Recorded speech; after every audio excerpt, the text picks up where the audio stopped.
Waalaikumsalam warahmatullahi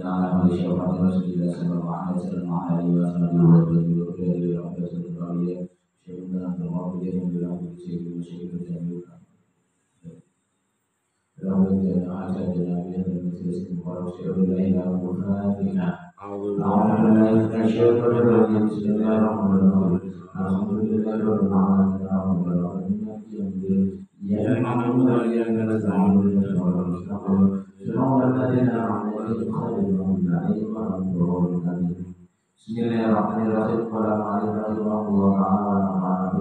Amin ya rabbal alamin. Ma iku apa makna iku misolati utawi maknane jumeneng misolat. Apa yang dimaksud makna mendirikan sholat? Mendirikan sholat itu maksudnya bagaimana? Makna utawi maknane iku misolat iku fi'lu sholawatil khamsi, lakoni piro-piro sholat al-khamsi kang limo. Yang dimaksud mendirikan sholat itu adalah menjalankan sholat 5 waktu. Masolawatul khamsu utawi piro-piro utawi opo iku as-sholawatu piro-piro sholat al-khamsu kang 5. Maksudnya sholat yang 5 waktu itu apa? Ia utawi sholat al-khamsu iku as-subhu sholat subuh, wa dhuhru lan sholat dhuhur, wal asru lan sholat asar, wal maghrib lan sholat maghrib, wal isya lan sholat isya. Lah yang dimaksud sholawat khamsu, sholat 5 waktu itu adalah subuh, zuhur, asar, maghrib, lan isya. Artinya kalau kita sudah syahadat berarti kita harus sholat. Sholat niku karoksi fil badan, seperti kepala di badan kita. Ini sholat. Saya mau tanya kepada panjenengan, kalau orang tidak punya tangan masih hidup enggak? Bu, masih hidup betul? Masih. Kalau orang tidak punya kaki masih bisa hidup betul? Masih. Kalau tidak punya telinga masih. Oke. Nek rukun Islam yang pertama adalah syahadat, yang kedua sholat, yang ketiga zakat, yang keempat puasa pada bulan Ramadan, yang kelima haji bagi yang mampu. Maka kalau kita ibaratkan zakat itu seperti tangan, puasa itu seperti kaki, haji itu seperti anggota di tubuh kita yang selain kepala. Berarti kalau kita tidak menjalankan zakat masih bisa dinamakan orang Islam. Masih hidup. Kalau kita tidak menjalankan puasa kita masih dinamakan orang Islam. Makanya banyak orang yang Islam ngaku Islam tapi tidak pernah puasa bulan Ramadan. Ketika kita punya uang banyak, mampu untuk haji tapi tidak haji, itu pun masih dinamakan orang Islam. Tapi kalau kita mengaku Islam terus kita tidak menjalankan sholat, berarti seperti halnya tubuh kita tidak punya kepala. Kira-kira masih hidup apa meninggal dunia Pak Bu? Meninggal. Wonten wong sing urip milu tahlilan, milu kondangan, milu yasinan tidak ada kepalanya. Kalau kita melihat orang yang tidak punya tangan banyak masih bisa berjalan ke sana ke sini. Kita juga biasa melihat orang yang tidak punya kaki masih bisa hidup ke sana ke sini, ya betul. Tapi kalau kita melihat orang yang masih hidup tapi tidak punya kepala, mustahil, ya betul. Karena apa? Sholat itu diibaratkan kepala. Kalau kita orang Islam tapi tidak sholat berarti seperti orang yang tidak punya kepala. Pak, saya malas pak sholatnya pak.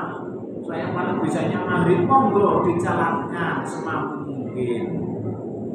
Yo kok iso megah pak, ya wis kok nek iso ora megah bisa ning majelis, bisa ning musala, ning masjid lakoni sholat. Pak, saya hanya bisa menjalankan subuh tok. Ono sing modele subuh tok, gelem sholat niku kan mergone arep kerja sisan sholat subuh sisan. Kerjane 4:30. Kayak kula. Sakit monggo, tapi diusahakan sebelum kita kedatangan malaikat Jibril akan menjemput kita, diusahakan kita sudah pepek 5 waktu. Ketika kita sudah menjalankan 5 waktu, berarti kita semua termasuk orang-orang pilihan, orang-orang yang mendapatkan hidayah Allah dan orang-orang yang mendapat pertolongan Allah. Oke. Kita bisa melihat saudara-saudara kita, bisa melihat orang-orang di jauh pada kita. Banyak orang yang hartanya melimpah, berkecukupan, tapi kadang belum diberi hidayah oleh Allah untuk menjalankan sholat. Gimana?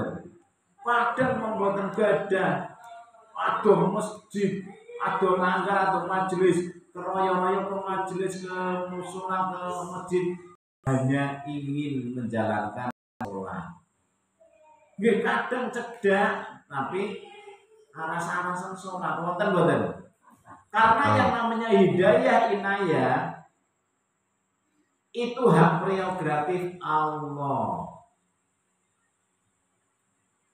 Kalau kita bisa mengibaratkan, ada suaminya taat ibadah kepada Allah, tapi istrinya kafir.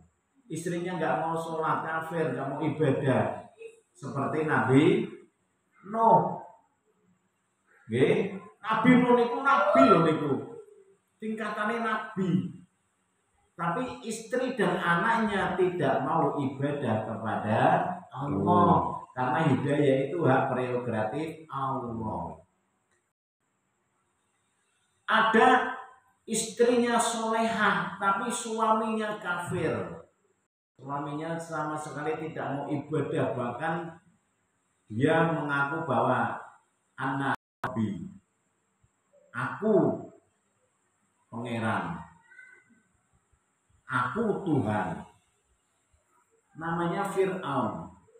Istrinya Bu Asia orang yang taat ibadah, orang yang solehah, tapi suaminya kafir, tidak mau beribadah kepada Allah. Wong sing suamine Islam beribadah, istrinya juga taat beribadah. Seperti siapa? Nabi Ibrahim. Suaminya taat, istrinya juga taat. Milih Nabi Nuh, milih Fir'aun atau milih Ibrahim? Nah, mesti milih Nabi sinten kira-kira sing dipilih. Napa Fir'aun, napa Nabi Nuh, napa Nabi Ibrahim? Nabi Ibrahim. Nabi Ibrahim itu nabine bapake Nabi Ibrahim niki taat, istrine nggih taat. Tapi Pak ono tapine. Ampun kenceng-kenceng mari niki bahaya. Istrine kau. Mobil ini ngene kula lanang-lanang istrine Pak harus dimirat kula ora salah di mana ora salah. Sembrono ngakoni boten niki ibaratno. Nggih, sing taat niku suami dan istrinya itu Nabi Ibrahim cuman ya saged ngakoni monggo. Nggih, nek cara pit ngono, cara pit roda siji niku kan kangelan lah. Cara maning tiba. Digawe roda loro kaya pit. Mantep malih kaya becak roda telu. Mantep malih kaya mobil rodane papat. Iki papat wis aman, ora bakal ambruk. Niki bahasane mobil, bahasane kendaraan. Nek jenengan mampu wani ngomong nek kula sih boten mampu Pak nggih.